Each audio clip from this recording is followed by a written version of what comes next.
আমি মজা করে হাতে মাখা খিচুড়ি রান্না করলাম, কিন্তু বর দিয়ে খিচুড়ি না খেয়ে কিন্তু ভর্তা ভাত নিয়ে স্কুলে চলে গেলেন। হ্যালো ফ্রেন্ডস, নমস্কার, গুড মর্নিং সবাইকে। ইলার ব্লগে স্বাগতম। কেমন আছেন সবাই? আশা করি ভগবানের কৃপায় ভালোই আছেন। আমিও তো অনেক ভালো আছি। ইলার ব্লগে আরেকটি নতুন ব্লগ ভিডিও নিয়ে চলে আসলাম আপনাদের জন্য। এই তো আজকে সকালে কিন্তু খিচুড়ি রান্না করব। সব পদের ডালই কিন্তু আমি দিয়ে দিচ্ছি। সব কিছু কিন্তু দিয়ে তারপর ভালো করে ধুয়ে মশলাপাতি দিয়ে আমি কিন্তু হাতে মাখিয়ে নেব ভালো করে। এগুলো কিন্তু আর সোমবার টোমবার দেবো না, এইভাবে রান্না করব। আর এগুলো কিন্তু আজকে ভর্তা দিয়ে আর ঘি দিয়েই খাবো। এই খিচুড়িটা কিন্তু ভর্তা আর ঘি দিয়ে খেতে খুবই ভালো লাগে। এই তো আমি কিন্তু বেশি করে সরিষার তেলও দিয়ে দিলাম। এখন ভালো করে হাতে মেখে নিচ্ছি। তারপরে পরিমাণ মতো ঝোল দিয়ে কিন্তু ঢাকনা দিয়ে ঢেকে দেব। এভাবেই কিন্তু রান্না করব। আর বন্ধুরা, এইভাবে খিচুড়ি কে কে খান তারা একটু আমাকে কমেন্ট করে জানাবেন। এই তো একদম কিন্তু ভালো করে মাখিয়ে নিয়েছি হাত দিয়ে। এখন এই যে পরিমাণ মতো আমি জল দিয়ে দেব। এই খিচুড়িটা কিন্তু মাখা মাখা হবে, পাতলা হবে না। এই তো একদম পরিমাণ মতোই জল দিয়ে দিলাম। এখন এই যে কতগুলো কাঁচামরিচও দিয়ে দিচ্ছি। আর মশলা তো সব কিছু এর মধ্যে দিয়ে দিয়েছি, আর কিন্তু কোনো মশলাই দেব না পরে। এই তো এখন কিন্তু ঢাকনা দিয়ে ঢেকেও দিলাম। আর এদিকে এই যে খারকুল পাতা আর হলো কচু পাতা, এগুলো কিন্তু আমি একটু সিদ্ধ করে নিচ্ছি। লবণ আর হলো একটু লেবু দিয়ে দিলাম, যাতে মানে এমনিতে তো একটু গলায় চুলকাইতে পারে, সেইটা না না থাকে। এই তো এদিকে খিচুড়ি কিন্তু আমার হয়ে গিয়েছে। এই যে একদম কিন্তু দেখতে কিন্তু ভালোই লাগছে, খেতেও খুবই ভালোই হয়েছিল। আর ওই যে খারকুল পাতা আর কচু পাতা কিন্তু সেদ্ধ হয়ে গিয়েছে ওইদিকে। এখন আমি এই যে রসুন, কাঁচামরিচ আর শুকনো মরিচ এগুলো কিন্তু ভেজে নিচ্ছি আলাদাভাবে। এগুলো দেব। তারপরে কিন্তু 12 মশলার পাতা ওগুলো দিব। 12 মশলার পাতা ওগুলো অনেকেই কিন্তু আবার বিলেতি সস পাতাও বলে, কিন্তু আমরা 12 মশলার পাতাই বলি ওগুলোকে। এই যে এগুলো কেটে কিন্তু ঝুরি ঝুরি করে নেওয়া হয়েছে। এখন এই যে একটু লবণ দিয়ে ভেজে নিচ্ছি, একটু লবণ আর তেল দিয়ে। এই পাতাটা কিন্তু একদমই সেন্ট, ভর্তাটা দারুণ হয়, চচ্চড়ি খেতেও কিন্তু খুবই ভালো হয়। ওই যে দেখেন আমার খারকুল পাতা আর কচু পাতা কিন্তু একদমই কম হয়ে গিয়েছে সেদ্ধ করে। এখন তেলের মধ্যে দিয়ে কিন্তু ভেজে নিচ্ছি। আর এই যে ভর্তা বাটার জিনিসপাতি রেডি হয়ে গিয়েছে। এগুলো কিন্তু এখন শাশুড়ি মা বেটে নেবেন। আমি সব কিছু রেডি করে দিলাম, এখন বেটে নেবেন। এখন এই যে আবার শাক ভেজে নিচ্ছি। এগুলো কিন্তু আবার দুপুরে রান্নার আয়োজন, একসাথেই কিন্তু সব কিছু রান্না শুরু করে দিয়েছি। ওই যে ভর্তাটা কিন্তু দারুণ হয়েছে। এখন এই যে ছেলের জন্য একটা ডিমও ভেজে নিচ্ছি। ও কিন্তু অন্য এই যে রুটি টুটি খেতে, খিচুড়ি খেতে চায় না। যে খিচুড়ি রান্না করলাম এগুলো কিন্তু খেতেই চায় না, তাই কালকের ভাত ছিল, ওই ভাত দিয়ে কিন্তু ওকে এই ডিমটা দিয়ে দেব। ও কিন্তু এগুলো খেতে খুব ভালোবাসে। আর সাথে একটা কাঁচামরিচ ভেঙে দিতে হবে, তাহলেই কিন্তু ওর খাওয়াটা খুব ভালো হবে। এমনিতে খিচুড়ি ও খেতেই চায় না। ওর মানে মাছ মাংস ছাড়া কিন্তু অন্য কিছু ভালোই লাগে না, নিরামিষ খেতেই চায় না। আর ওই যে দুই মেয়ে, ওরা কিন্তু আবার খিচুড়ি হলে ওদের আর কিছুই লাগে না, খিচুড়িটা ওরা খুবই পছন্দ করে। এই তো ওই যে ওকে ভাত আর একটা ডিম ভাজি দিয়ে দিলাম। এখন এই যে বড়দি কিন্তু এই ভাত নিয়ে যাবেন, সেই জন্য আবার ভাতও বসিয়ে দিয়েছি। তারপরে যে কতগুলা শুকনো মরিচও কিন্তু ভেজে নিচ্ছি আমি, এগুলো কিন্তু নিয়ে যাবে। আর ভর্তা বাটা তো হয়েই গেল ওটা। তারপরে কিন্তু আবার বেগুনও ভেজে নেব, ওই বেগুনও কিন্তু নিয়ে যাবেন ওই ভাতের সাথে। এই তো মরিচ ভাজা হয়ে গিয়েছে, একটু লবণ দিলে ভালো হয় ভাজার মধ্যে। এই তো এখন আর একটু তেল দিয়ে দিলাম। এখন এই যে বড়দি কিন্তু এই যে বেগুনগুলো মাখিয়ে রেখে গেছে, ওগুলো এখন ভেজে নেব। মোটা মোটা করেই কিন্তু কেটেছে। এই বেগুন ভাজা কিন্তু খেতে খুবই ভালো হয়, মোটা মোটা করে কেটে।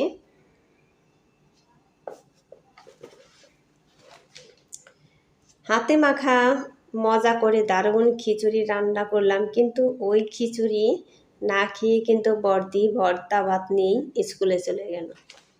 তাহলে কিসের জন্য স্কুলে গেল ওই খিচুড়ি না খেয়ে ভর্তা ভাত নিয়ে?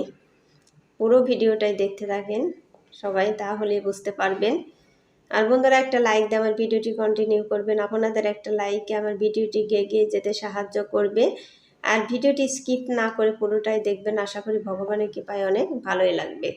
আর আমার চ্যানেলে নতুন হয়ে থাকলে একটা সাবস্ক্রাইব করে পাশে থাকা বেল আইকনে ক্লিক করে দেবেন, তাই নোটিফিকেশন চলে যাবে সবার আগে আপনার কাছে। আর ভিডিওটি যদি একটুকু ভালো লেগে থাকে তাহলে বন্ধুদের মাঝে শেয়ার করে দেবেন। এই তো বেগুন ভাজা, এই যে আগে অর্ধেক ভাজা হয়ে গিয়েছে, এখন এই যে বাকি যেগুলো আছে ওগুলো কিন্তু ভেজে নিচ্ছি। এই অর্ধেক ভাজলেই কিন্তু হয়ে যায়। আর বেগুন ভাজতে গেলে তো প্রচুর তেল লাগে, এটা তো আমরা সবাই জানি যে কতটা তেল লাগে বেগুন ভাজতে গেলে। বেগুন ভাজা খেতে গেলে কিন্তু মনে হয় যে তেল খাওয়া হয় অনেকটাই। এই তো বেগুন ভাজা কিন্তু হয়ে গিয়েছে, বেশি কিন্তু ভাজছি না, কারণ এইভাবে বেগুন ভাজা কিন্তু খেতে খুবই ভালো হয়, আর বেশি ভাজলে ওটা বেশি খেতে ভালো লাগে না। সেই জন্য কিন্তু একটু কম কম। ওই যে দেখেন সুন্দর কালার হয়েছে বেগুনগুলো, খেতে কিন্তু দারুণ হয়েছিল। এই বেগুন ভাজি ভর্তা মরিচ ভাজি এগুলো কিন্তু সবগুলো নিয়ে যাবেন না স্কুলে, আমাদের জন্য কিন্তু কিছু কিছু আবার রেখেও যাবেন, কারণ সব কিছু কিন্তু নিয়ে যায় না, কারণ বাড়ির সবার জন্য আবার রেখেও যায়। এই তো যে বর্দি কিন্তু এখন সব কিছু রেডি করছেন, কি কি নেবেন। ওই যে ভর্তা মরিচ ভাজা সব কিছুই নিচ্ছেন। আর স্কুলে যারা খাবে ওখানে কিন্তু বেশি বেশি লোকেরাই খাবে আমাদের চাইতে, সেই জন্য ওখানে একটু বেশি করে নিতে হচ্ছে, আমাদের জন্য একটু কম কম রেখে, কারণ আমরা তো খিচুড়ি খাবো, খিচুড়িতে এত বেশি কিন্তু দরকার হবে না। ওই যে আমাকে আবার বললো যে আমি একটু বাস্তিরে ভাত দিয়ে নে, আমি আবার কিন্তু একটু বাস্তিকে ভাত দিয়ে দিতে গেলাম। এখন ওই যে এই বাটিটা কিন্তু অনেকটাই বড়, এই বাটি ভর্তি করেই কিন্তু ভাত নিয়ে যাবেন, তা না হলে কিন্তু হবে না যারা যারা খাবেন বর্দির সাথে।